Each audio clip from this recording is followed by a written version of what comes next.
Concerned parents and candidates in the 2025 Unified Tertiary Matriculation Examination (UTME) registration have expressed frustration over multiple challenges at registration centers across the country. Despite the Joint Admission and Matriculation Board JAM shifting the registration date to February 3rd for system adjustments, applicants report issues such as overcrowding, power outages, network failures, and extortion by center staff. JAM's spokesperson, Fabian Benjamin, attributed the delay to the recent suspension of some law programs and the disapproval of deceptive computer-based test (CBT) at different centers. However, complaints persist, with parents taking to social media to highlight their struggles. In Abuja, Vice Principal of Rex Christus College, Chigbo Nicodemus, said many students were unable to generate profile codes, a mandatory requirement for registration. In Calabar, parents alleged that CBT center staff demanded 5,000 naira bribes before attending to the candidates. In Lagos and Kano, students reported being left outside in the sun or spending days attempting to register due to network failures. An ex-user, Totsife Jack, accused some Ikorodu registration centers of taking bribes to allow latecomers to jump queues. Another parent, Simeon Ogwebulim, shared how his daughter struggled for 5 days to complete the process. JAMB has warned against nocturnal registrations, citing security concerns, and urged candidates to remain patient. The board stated that over 600,000 candidates have already been registered and assured the public that all eligible applicants will be accommodated. So what do you make of this JAMB story? Because I don't know if you've had an experience, but there was a day I was coming down from this other side of the road, and then I think there was a center there, and the place was so crowded, and it happened for over a week. Every day you pass and you see crowds, you see students in queues and all of that. And the annoying part is the fact where people will come and stand on a queue, and then you take bribe and then allow. But generally, what do you make of this story? Let's start with that. Well, the JAMB board, the JAMB and the Matriculation Board, yes.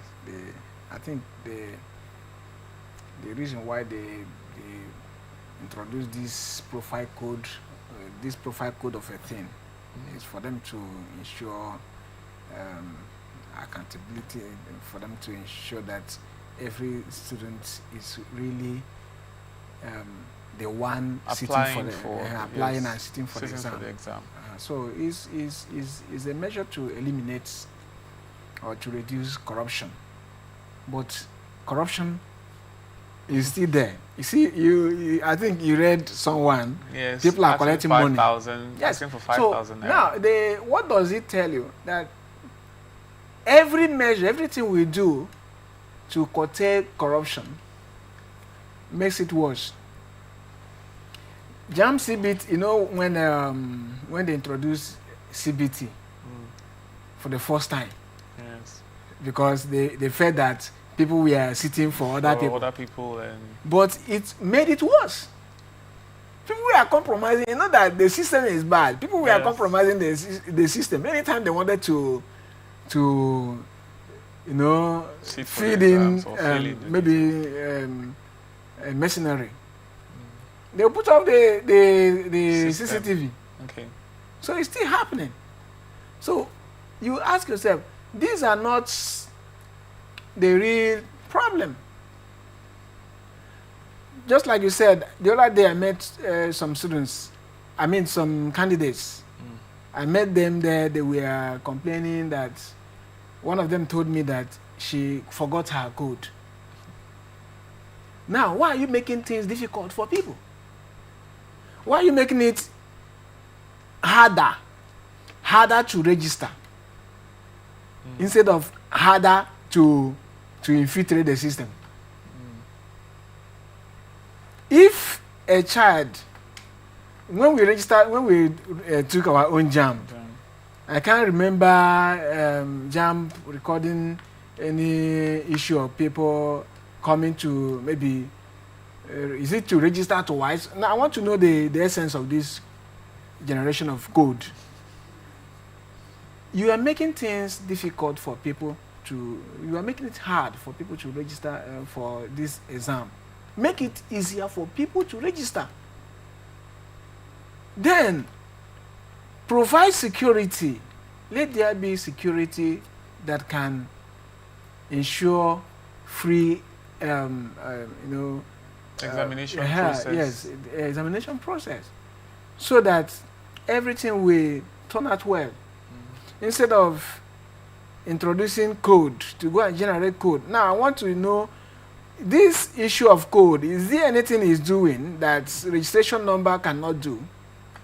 That the registration number they were using before cannot do? What is it really doing? So, the issue of overcrowding, one of the students told me that, one of the candidates told me that, why are they putting us through this stress? Procedure. And he said that at the end of the day, after going to this university, he said this university, at the end of the day, it will be difficult to find a job. Get a job, yes. So that was when I now came in. I said, don't go to university because you want to get a job. If not, you'll be frustrated. Just go to university because you want to learn. You want to be educated. And while being educated, you need to know the secret, know the practical aspect of your course. So that, not just practical, the business aspect of your course, so that when you come out, you will use it to start a business. There is no course, that is my own belief, there is no course that after studying it, that you cannot use it to start a business. So, the young people, they should be more concerned about the kind of education we are giving to our children, instead of these kind of laws they are putting to make things difficult. What kind of education are we giving them? Is it the kind of education that will help them or that will frustrate them? Because if you look at Nigerian education system, it's frustrating people. The education system is not really making any impact. I've seen some of our politicians come out to say that our graduates are not really employable. That is the problem they are facing. That's why we have unemployment. The reason why we have unemployment is not our graduates. It's not the quality of our graduates. It's not really the quality of our graduates. It's the quality of education we are giving to them. This theory of a thing is not everybody that can go to university and cram it. It's not everybody that can go to university and memorize it. But if you show people the practical aspect of anything, if you show me how to wear a pair of glasses, I'll start wearing a pair of glasses. Instead of telling me glasses, speaking all the grammar about glasses. At the end of the day, when I see a glass, or a pair of glasses, I don't know how to wear it. That is the problem. We need to overhaul. I think when we attended the town hall meeting, one of the speakers, I've forgotten the name again, the doc, he said that the system, the kind of education we have is not helping us.